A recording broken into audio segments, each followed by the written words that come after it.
안녕하세요. 오늘도 하나님의 귀한 말씀을 함께 나누게 하신 우리 하나님께 영광과 찬송과 존귀를 돌립니다. 오늘 나누는 귀한 말씀이 또 하나님의 음성과 성령의 기별이 되기를 주님의 이름으로 간절히 기도합니다. 오늘 말씀의 제목은 성령을 모독하는 자는 사함을 받지 못하느니라. 성령을 모독하는 자는 사함을 받지 못하느니라 라는 제목으로 함께 말씀을 나누기를 원합니다. 오늘 본문의 말씀으로 누가복음 12장 10절의 말씀을 선택했습니다. 누가복음 12장 10절 말씀입니다.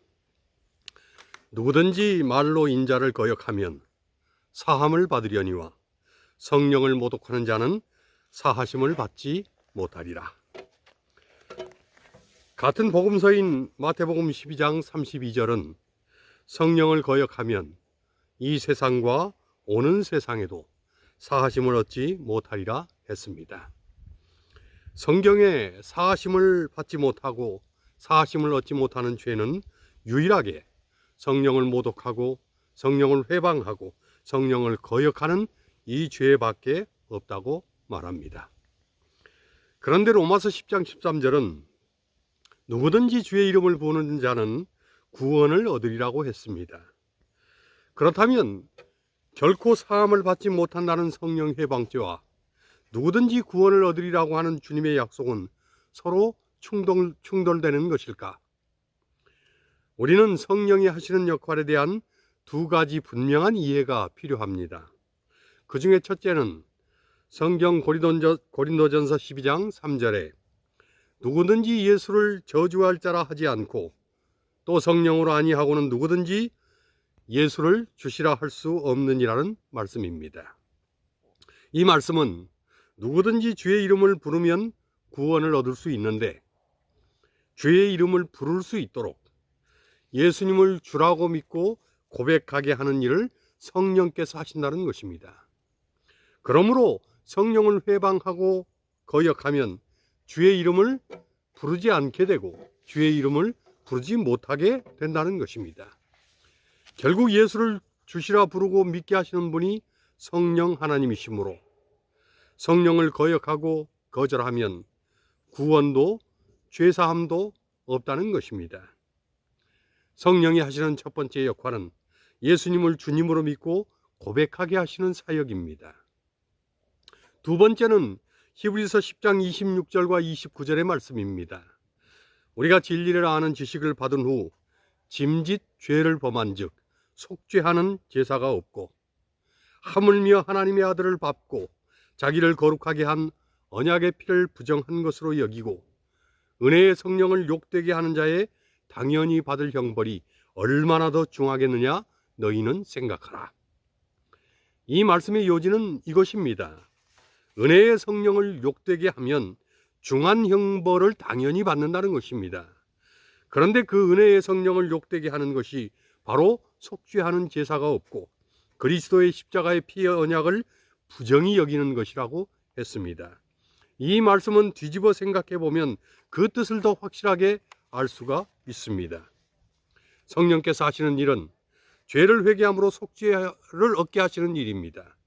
또한 성령께서는 그리스도의 십자가의 피의 언약을 정히 여기고 그 보혈의 공로로 죄 사함을 얻게 하시는 일입니다. 그런데 속죄하는 제사도 없고 십자가의 피의 언약을 무시하고 심지어 아들을 짓밟는 짓을 한다면 그것은 성령을 모독하고 거역하는 것입니다. 결국 성령을 회방하고 거역한다는 것은 속죄의 제사를 무시하고 그리스도의 십자가의 구속을 무시하는 일이라는 것입니다. 그러니 이것은 하나님께서 사하심을 얻지 못하게 하심이 아니라 결국은 저희 자신들이 하나님의 사하심을 거부하고 그 사하심을 거절하는 행위로 인하여 용서를 받지 못하는 그런 상황을 말하는 것입니다. 여기 예수님의 두 제자가 있습니다. 하나는 사도 베드로입니다. 그는 예수님의 수제자라고 일컬어질 정도로 예수님께 충성을 다했던 제자였습니다.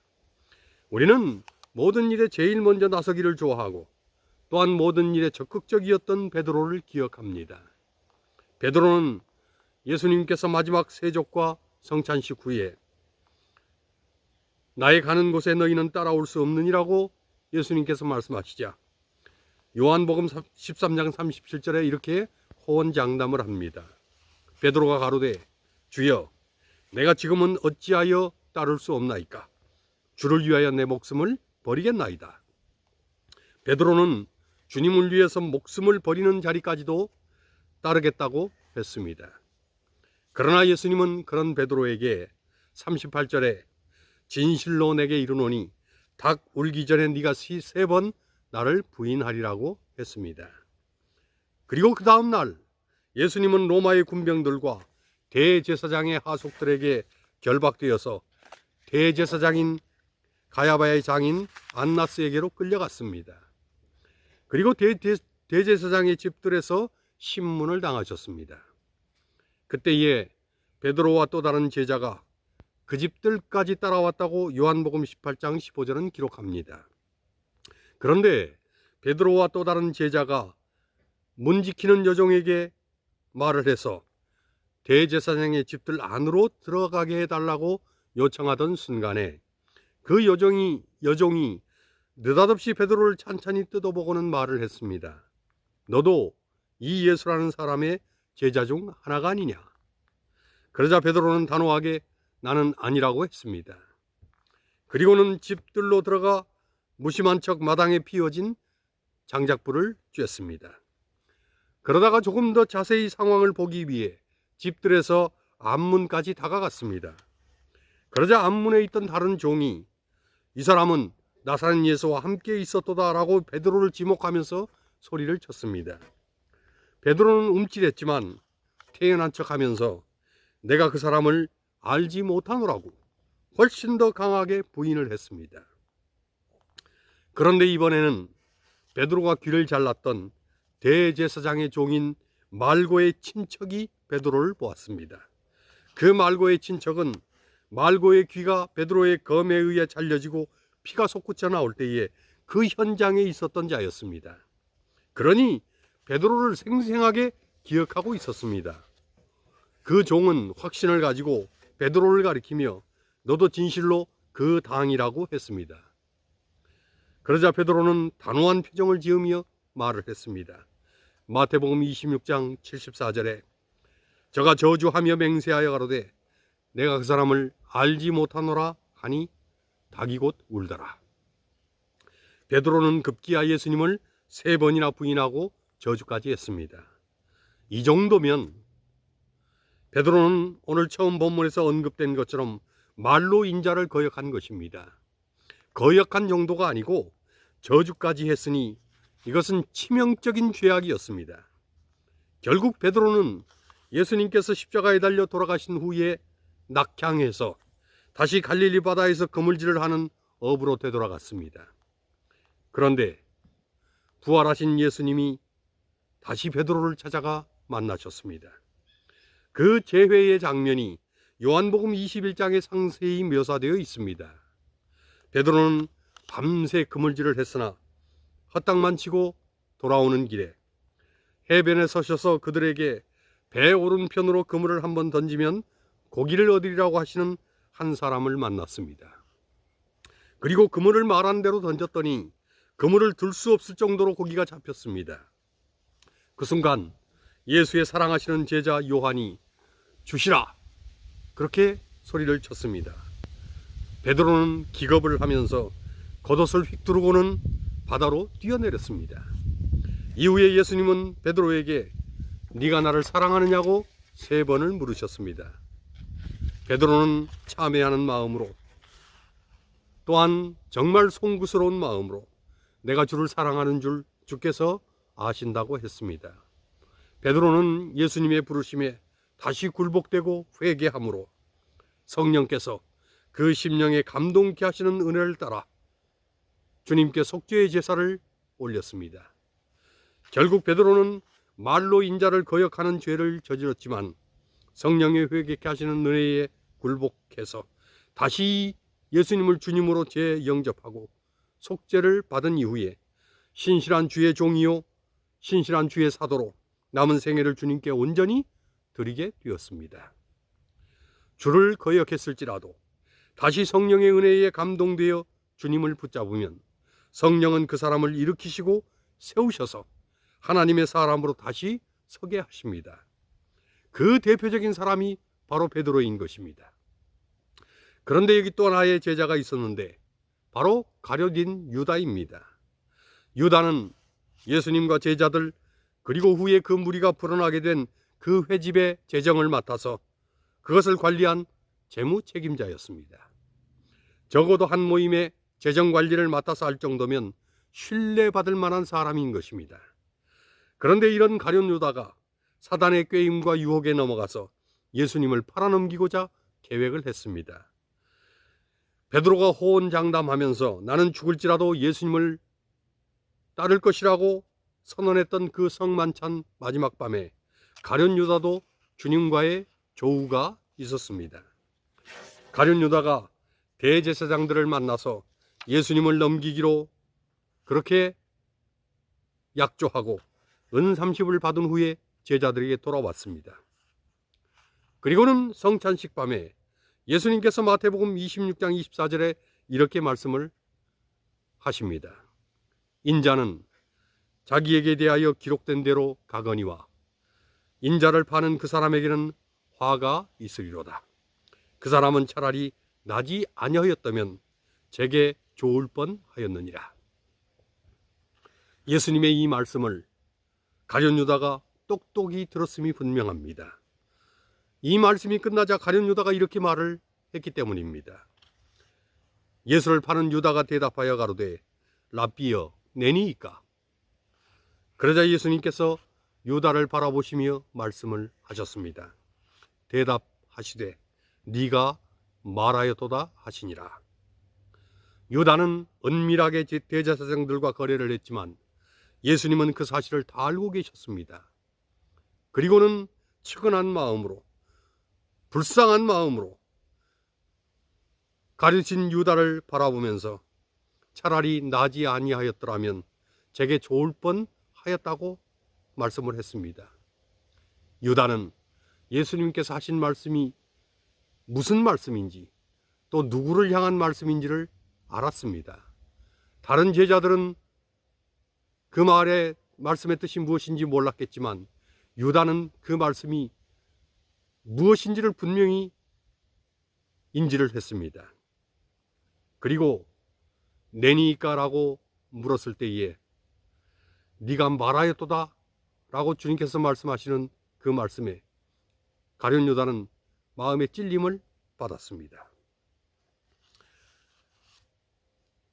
우리 중에 나를 팔 자가 있으며 그에게 화가 있으리라고 주님은 말씀을 했습니다.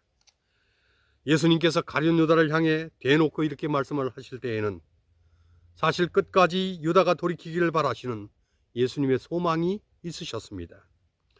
예수님께서 나를 파는 자가 바로 너니라고 했을 때에 가룟 유다는 사실 깜짝 놀랐습니다. 그때의 성령은 가룟 유다의 심령을 세차게 두드렸습니다. 그러나 유다는 고개를 돌려버렸습니다.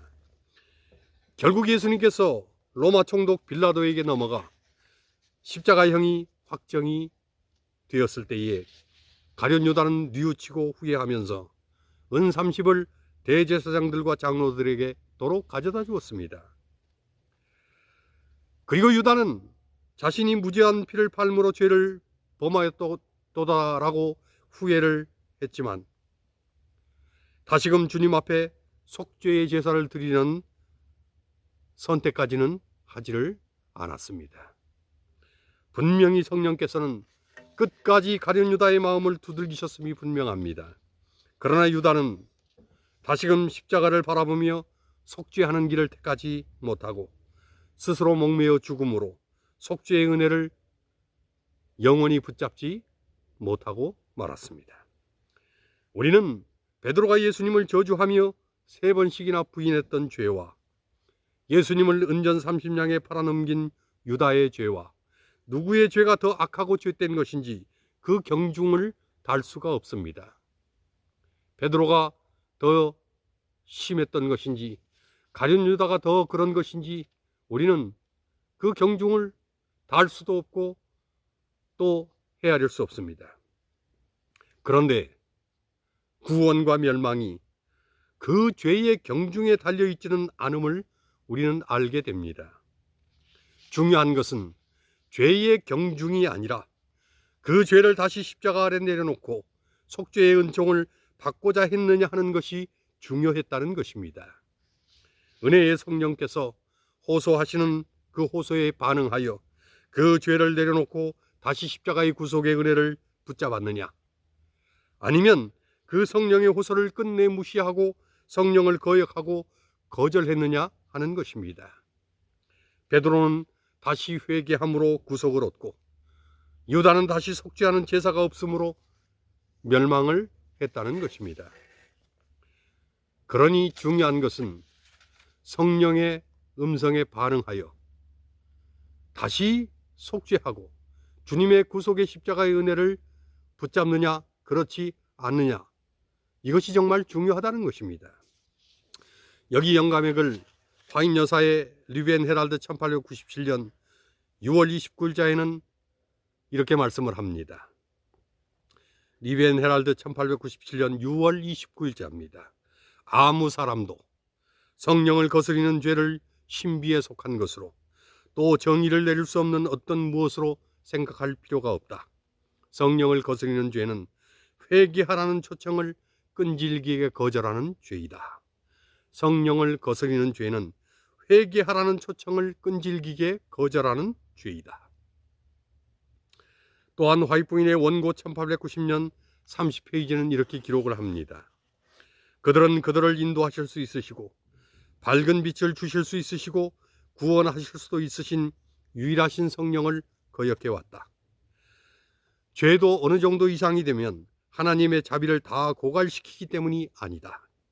교만과 완고한 성질은 하나님의 영을 경멸하기에 이르고 성령께서 나타나셔도 그들의 잘못을 깨달을 수 없는 자리에 처하기 때문이다. 이 시대의 사람들은 회개와 자복의 조건들을 절대로 이룰 수 없는 곳에다 자신들의 위치를 설정한다. 그러므로 그들은 회개도 용서도 찾아볼 수가 없다. 성령을 모독하는 죄는 갑작스러운 어떤 말이나 행동에 있는 것이 아니고 그것은 진리와 명백한 증거를 단호하게 또 결정적으로 거역하는 것이다. 결국 성령을 거역하는 것은 회개를 끈질기게 거절하는 죄이기 때문에 회개함이 없이는 죄사함이 없다는 구속의 원리를 거스림으로 용서를 받지 못하는 그런 지경에 처하게 되고 마는 것입니다. 우리는 반드시 성령의 음성을 듣고자 해야 합니다. 왜냐하면 듣고자 할 때에만 그 음성을 들을 수 있기 때문입니다. 사람은 선택적으로 보고 선택적으로 듣는다고 했습니다. 우리 눈에 여러 가지 사물들이 한꺼번에 보여도 결국 우리 눈에는 보고 싶은 것만 보이게 됩니다. 또한 우리 귀에 여러 가지 소리들이 들리지만 결국 우리 귀로 듣고 싶은 것만 들리게 됩니다. 그리고 우리 눈에 많은 것이 보이고 우리 귀에 많은 것이 들려도 결국 마음으로 보고 싶은 것만 보이고 마음으로 듣고 싶은 것만 들립니다. 결국 성령의 음성을 듣고자 하고 십자가의 은혜를 보고자 할 때에 우리는 성령의 음성을 듣게 되고 십자가의 은혜를 보게 되는 것입니다. 그러나 성령의 음성을 듣고자 하지 아니하면, 십자가의 은혜를 보고자 하지 아니하면 우리는 결국 들을 수도 없고 볼 수도 없게 됩니다. 우리가 성령의 음성을 듣고자 하지 아니하면, 그리고 십자가의 구속의 은혜를 보고자 하지 아니하면 우리는 결코 듣지도 보지도 못하게 되는 것입니다.